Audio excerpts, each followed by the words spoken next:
Prime Minister Freundel Stuart sounds a warning to criminals. That's our top story in your Barbados Today evening news update for Wednesday, August 9th. Thanks for joining us. I'm Emmanuel Joseph. Criminals will not be allowed to take over Barbados. That's the stern message from Prime Minister Freundel Stuart on the heels of Monday's shooting incident, which left one man dead and more than a dozen nursing injuries as Grand Kadooment climaxed at the Spring Garden Highway. In a statement issued this evening, Stuart, who holds the responsibility for national security, signaled his government is not prepared to roll over and allow the underworld to become the face of Barbados. He raised concern about the increasing use of illegal firearms as he made it clear that his government, the opposition, families, churches, communities, and civil society must be ready to fight back. The battle is on for the very survival of Barbados as we have known it. We can't fight this battle if we are paralyzed by fear.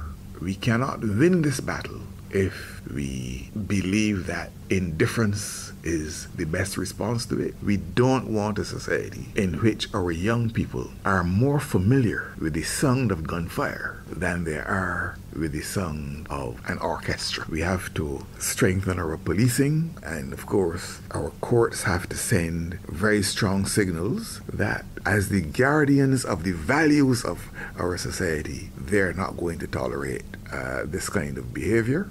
Prime Minister Stuart expressed condolences to the family of 20-year-old Tarid Rock, who was fatally shot during the incident, and wished the injured a speedy recovery. He raised concern that there were two justice systems operating in Barbados. He stressed that that system operated by the underworld would have to be eliminated. One thing is very clear to me. If those who say that gun violence is an incident of the drug trade and also of the existence of gangs in Barbados, it is clear that we now have two systems of justice, two justice systems running parallel with each other. There is the mainstream justice system beset by complaints about delays, about adjournments, about the amount of time it takes to get decisions and that kind of thing. And there is the underworld justice system in which there is no scope for delay. There is no scope for adjournment of any kind. Once guilt is established, justice is swiftly and ruthlessly dispensed. And the question that we will ultimately have to ask ourselves is whether we can continue to have two justice systems running in our society. I think most Barbadians still believe that our mainstream justice system is to be preferred, even though they think that it needs to be markedly improved and needs to be more responsive to their needs. Meanwhile, St. Michael West Central MP James Paul has a message for the perpetrators of Monday's shooting. He says they need to turn themselves in and apologize to those affected by their actions. I would say to them this, right? I think they should ask forgiveness. Ask those people that did those horrible things to, just for forgive them. And they really need to take stock of their lives. But down those that, at the end of the day, they are not going to benefit from them. And let us try to see if we can work a program to help them. And then we say, see, unfortunately, we have this get rich quick, get money quick, right? Think among our young people that are being promoted. In other news this Wednesday, Barbadian fugitive Himsley Brown is all set to appear in a United States District Court in Colombia before being deported here. Brown, who is accused of defrauding elderly folk in South Colombia, was nabbed by American law enforcement last Friday following a joint investigation involving the Royal Barbados Police Force and the Diplomatic Security Services Regional Security Office at the U.S. Embassy. More in this report. U.S. Marshal Service says Hainsley Brown was arrested without incident with the help of Fairfield County deputies. Brown is wanted in Barbados for operating an identity fraud phone scam ring. Officials estimate he defrauded elderly victims of nearly $130,000 and was attempting to defraud the elderly community here in the Midlands as well. Brown will be seen in a U.S. District Court in Colombia before being deported to Barbados, where he'll stand trial for his charges. I'm sorry. Today, band leader of the popular Kadooment band Xhosa, Jeremy Nichols, apologized to disappointed revelers who complained they did not get a fair deal from his band this year. Some who signed up with the band did not get their costumes and had to be refunded. And on the road, some band members complained they did not get adequate food and beverages either. At a news conference today, Nichols explained that some of the problems were beyond his control. He, however, pledged to personally apologize to affected clients and promised them a big treat. Xhosa Barbados regrets to share with its members the challenges we encountered this year. Admittedly, our best efforts to shield our constituents from these issues were unavoidable and marred the Xhosa experience. There's regional and international news after this short break.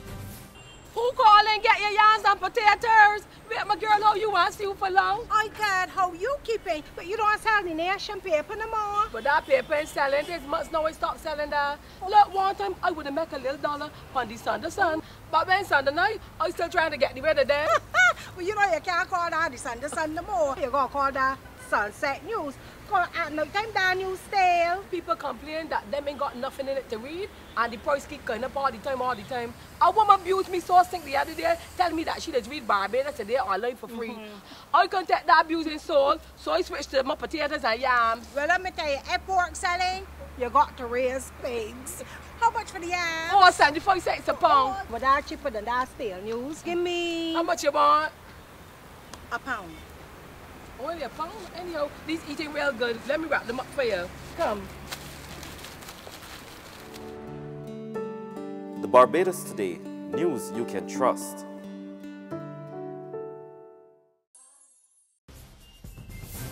Welcome back with news from the region now. Hundreds of Haitians are streaming across the United States border into Canada, fearing deportation by U.S. President Donald Trump.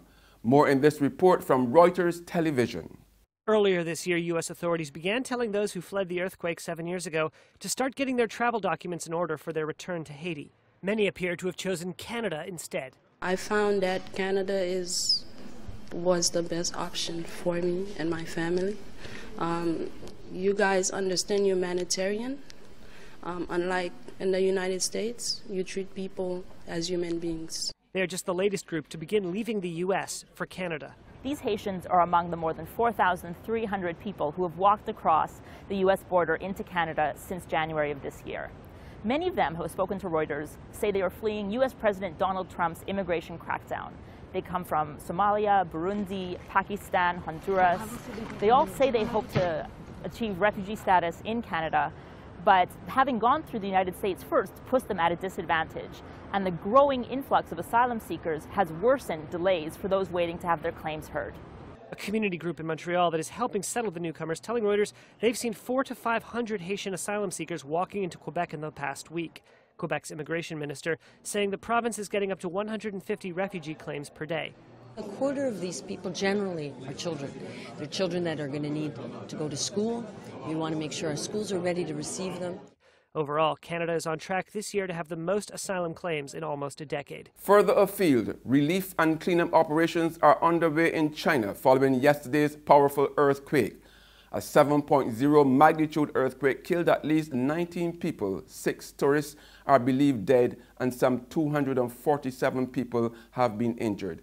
More than 45,000 people have been evacuated from the area. The Chinese Earthquake Administration reported today that the area has since experienced more than 1,000 aftershocks, with the most powerful reaching a magnitude of 4.8.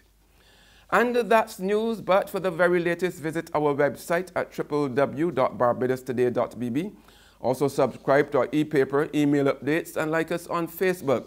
We are also on Izumi Media in bus terminals or screenplay at supermarkets and gas stations near you. as well as Mix 96.9 FM. I'm Emmanuel Joseph. Have a fantastic evening.